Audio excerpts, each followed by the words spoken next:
Welcome to Tenor Tech, where I solve the problems you didn't even know you had. You begin by threading purposefully. Install 5 needles in their numbered slots because each needle controls a stitch component and tension.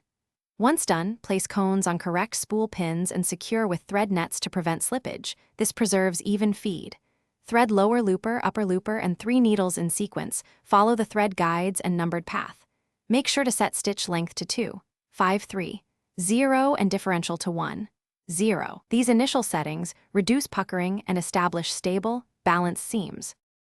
You now focus on tensions and feed. Start with all tension dials at mid-scale, then sew a 6/8-inch test seam on scrap fabric to observe stitch balance. If loops appear on top, slightly tighten the corresponding thread tension. If loops show underneath, loosen the top tension.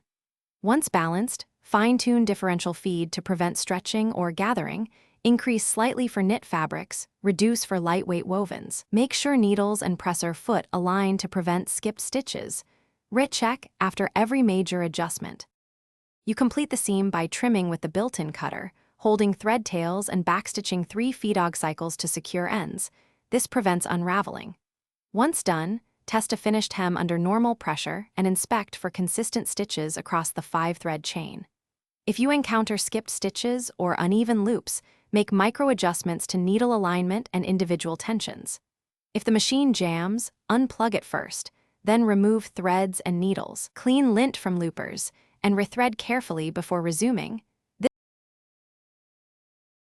Thanks for watching. Subscribe to keep your life in tune.